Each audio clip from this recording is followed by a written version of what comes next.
De volta com a nossa leitura do livro O que é o Espiritismo, um livro escrito por Allan Kardec e em formato de aula, né? Para quem não sabe o que é Espiritismo, quer saber, ou então para quem já sabe o que é Espiritismo, quer rever as lições, né? Então, na aula passada, nós falamos que Kardec ensinou ao crítico que antes de julgar alguma coisa é melhor saber do que se fala. E é preferível escrever apenas sobre um assunto com conhecimento de causa do que sobre vários assuntos, né? Que a gente não tem o menor conhecimento, evitando assim passar por ridículo ou por uma pessoa que age de má fé. Bom, hoje a gente vai falar sobre isso aqui, olha. O crítico chega e fala o seguinte: não acrediteis que minha opinião se tenha formado levianamente. Vi mesas girarem e produzirem sons como de pancadas. Vi pessoas escreverem o que, segundo diziam, lhes ditavam os espíritos. Estou, porém, convencido de que nisso há charlatanismo. Então, ele, depois de ver um monte de coisa, né, ele tem a convenção, ele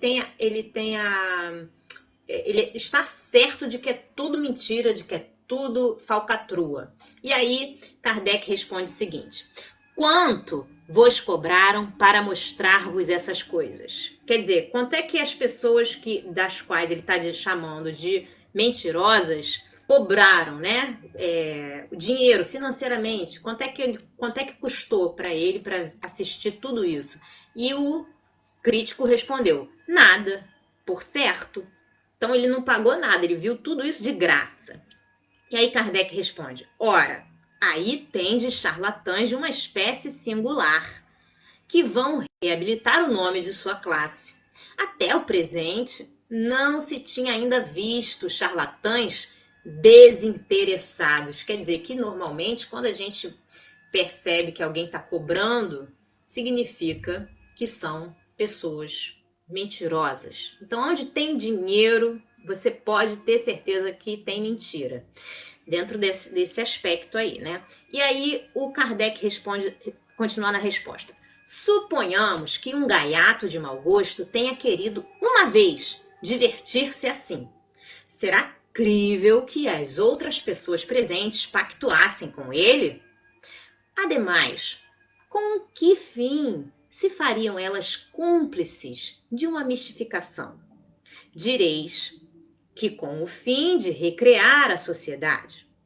Concordo que uma vez se prestassem para tal brinquedo. Porém, quando esse brinquedo dura meses e anos, julgo que o mistificado é o próprio mistificador. Não é provável que, só pelo gosto de fazer, que creiam em uma coisa que ele sabe ser falsa, alguém vai passar horas inteiras imóvel, agarrado a uma mesa. O gosto não equivaleria à pena. Quer dizer, se o cara não está ganhando nada com isso, não está ganhando dinheiro, por que ele iria continuar nessa mentira? Não faz sentido, né? É uma perda de tempo tão grande para ficar carregando uma mentira sem ganhar nada, absolutamente nada com ela. Se tem dinheiro no jogo, a gente entende por que a pessoa está fazendo, mas se não está ganhando nada, né? É bem esquisito isso. E aí ele continua: antes de julgar isso uma fraude, é preciso indagar que interesse havia em ganhar. Desculpe, que interesse havia em enganar? Tem que ter um interesse. Ora, não deixareis de convir que há pessoas que se não coadunam com a mais leve suspeita de embuste, pessoas cujo caráter já é uma garantia de probidade. Coisa muito diversa seria se tratasse de uma especulação, porque a tentação do ganho é má conselheira. Mas admitindo mesmo que, neste último caso, ficasse bem comprovado um manejo fraudulento, isso em nada ofenderia a realidade do princípio, porque de tudo se pode abusar. Por vender-se vinho falsificado, não se deve concluir que não existe vinho puro. Então, quando a gente vê que algo está sendo, né, mistificado, existe alguém mentindo, não significa que a coisa em si seja uma mentira só porque aquela pessoa está mentindo sobre a coisa, né? Assim como porque a gente vê que existe vinhos falsos, não significa que todos os vinhos sejam falsos, correto? Então, o espiritismo não é mais responsável pelos atos daqueles que abusam desse nome e o exploram do que o é a ciência médica pelos atos dos charlatães que impingem suas drogas, ou a religião pelos dos sacerdotes que iludem seu ministério. Quer dizer, porque existem médicos que são ruins, não significa que a ciência médica é uma coisa ruim. Se existem religiosos, sacerdotes ruins, não significa que a religião seja uma coisa ruim, correto? E a mesma coisa vale para o espiritismo, porque existem pessoas que são mentirosas, né? Médiuns que falam mentiras, não significa que todo médium seja uma pessoa mentirosa, ok? Por sua novidade, pela novidade que é o espiritismo, e mesmo pela natureza, por sua natureza, o espiritismo se presta a abusos, assim como qualquer outro veículo, né? Ele, porém, fornece os meios para que os reconheçam, definindo claramente seu verdadeiro caráter e afastando de si toda a solidariedade com aqueles que o viriam a explorar ou desviar do seu fim exclusivamente moral, para transformá-lo em meio de vida, em instrumento de adivinhação ou de investigações fúteis. Quer dizer que o próprio espiritismo dá as ferramentas para que a gente descubra quem está usando o espiritismo para o mal, para a mentira, para enganar as pessoas, ok?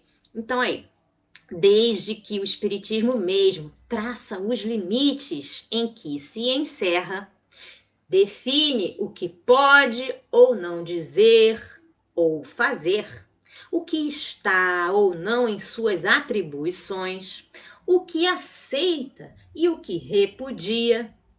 Toda falta recai sobre aqueles que, não se dando o trabalho de estudá-lo, o julgam pelas aparências e que, por terem encontrado saltimbancos, adornando-se sob o nome de espíritas, para chamar concorrência, dizem com gravidade: eis o que é o espiritismo. Então, né, você não pode julgar o espiritismo pelas pessoas que fazem da doutrina espírita uma coisa errada, ok? Que e não pode julgar sem conhecimento, ok? Depois, ele continua: sobre quem, em definitivo, cairá o ridículo? Será sobre o saltimbanco que usa do seu ofício? Será sobre o espiritismo, cuja doutrina escrita desmente tais asserções? Ou antes, sobre os críticos que falam do que não sabem? Ou de cientemente alterarem a verdade? Aqueles que atribuem ao espiritismo o que é contrário à sua mesma ciência, fazem-no por ignorância ou por má intenção. No primeiro caso, por ignorância, a leviandade. No segundo caso, por má intenção, a má fé. E, neste último caso, má fé, eles se colocam na posição de um historiador que, no interesse de sustentar um partido ou uma opinião, alterasse os fatos históricos.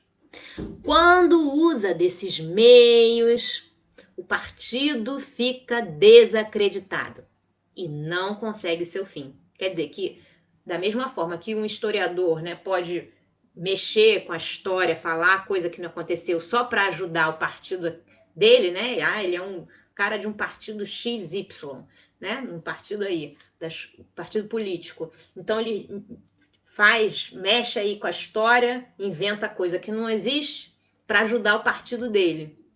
O que acontece com ele? Com o partido dele, ficam desacreditados.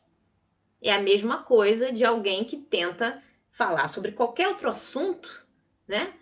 sem conhecimento algum, ou com vontade de destruir aquela coisa, aquela proposta, aquela ideia, vai cair em descrédito, né?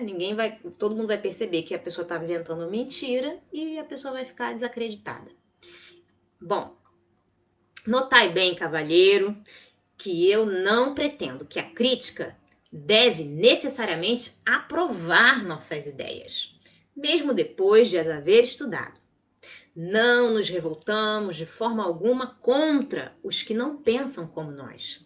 O que é evidente para nós pode não ser para vós outros.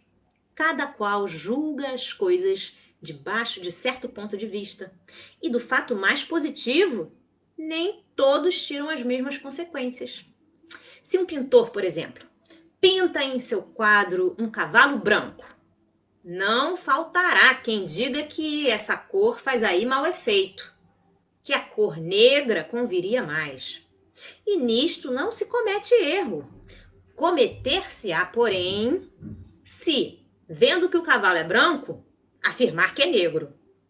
É o que faz a maioria dos nossos adversários.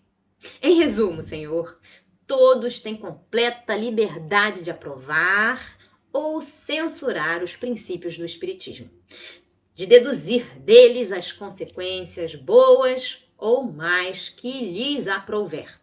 Porém, a consciência impõe ao crítico a obrigação de não dizer o contrário do que ele sabe que é. Ora, para isso a primeira condição é não falar do que não conhece.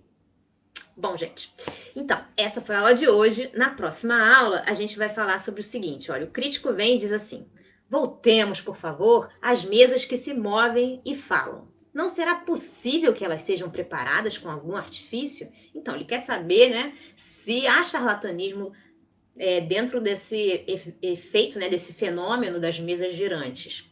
E isso a gente vai responder na próxima aula. Eu espero que vocês estejam gostando do conteúdo, das aulas e que esteja sendo esclarecedor para vocês. Um grande beijo a todos. Até a